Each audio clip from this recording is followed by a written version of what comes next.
I'm here with Omid, and today we're going to talk about how to enter the flow state. So, for those of you that don't know, what is the flow state? Very good question. Good question, Very yeah. good question. Now, neither of us are scientists. We're not scientists. So, we're not going to have the best explanation for you. I'm going to put a link in this to a really good YouTube video that's going to explain clearly what the flow state is. The flow state to me is just being 100% consumed by movement, no matter what movement that is. I could just be drilling hook kicks, round kicks, Could be me doing some Omid combos. It's when there is nothing else around me, my mind is completely focused, there's no external influences, whether it be mental or physical, and it's when I perform my best while training.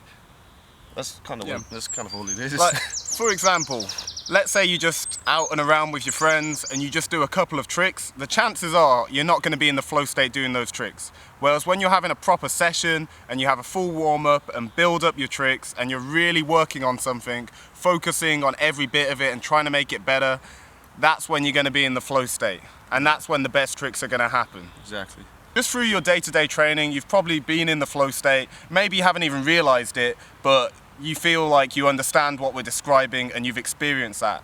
What we're gonna do is give you some tips to help you get into that state. I mean, when I really want a trick, then it's not very hard because I just start doing tricks and I can get into it and it goes great. But sometimes when my body's feeling especially tired or I've got other things going on, it can be quite hard to get into that state of mind. So what I use to get into it is I'll do the same simple combo that I really enjoy doing, and I'll just do that one combo and I'll try and do every bit of it as nice as I can. I find doing something that feels really good, that you're also good at so you know it's going to go pretty well, can be a great way to get into that frame of mind. Because once you've done it 5-6 times, then you start to feel really good because you're doing something you're good at and you're just making every bit of it as perfect as you can. And then from there, I'm normally in a much better position to have a really good session. Kojo says that he does a combo that he really enjoys to do. I find that sometimes doing tricks that I can't normally do or tricks that I find difficult, if I'm really working on those tricks and I'm not doing anything else, I find that because I'm really focusing on each individual part of that move and the mechanics of that trick, I find that once I've done that trick 10 times or however many, my body is so tuned into tricks and I'm warmed up and I feel great.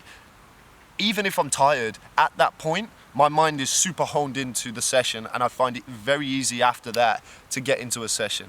Sometimes just ignore everybody else or anything else that's going on in the session and really just focusing on that trick will help.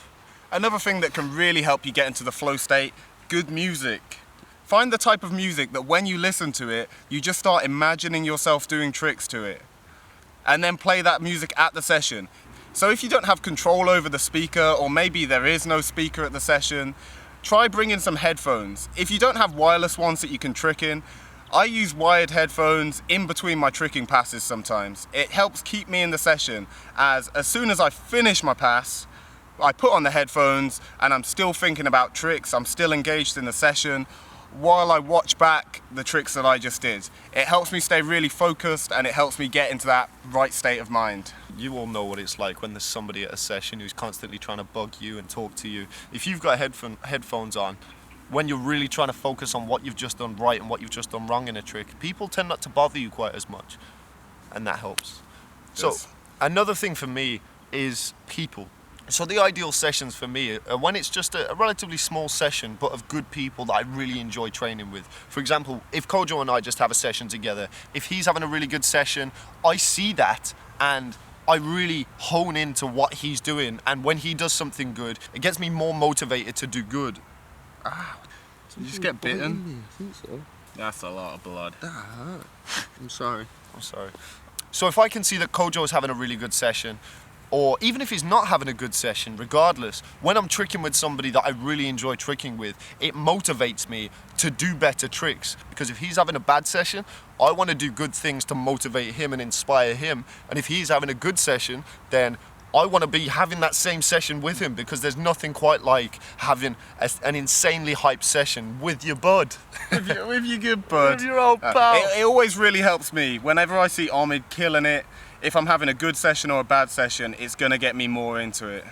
And okay, another thing, be careful of those that are having bad sessions around you. That's a way to get yourself out of the flow state. Whinging. Yeah, whinging. If you're not landing something, even if it's something you normally land, as soon as you start complaining about it or letting it affect you, then it's gonna get you out of that flow state.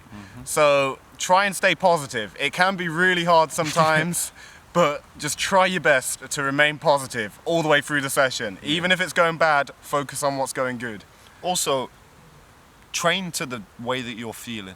If you go to the gym and you know your body is destroyed, you've been lifting and you've been tricking and you've been stretching, you've already done that 3-4 days in a row and your body's just not feeling it, don't go to the session and be thinking that you're going to be trying your hardest things.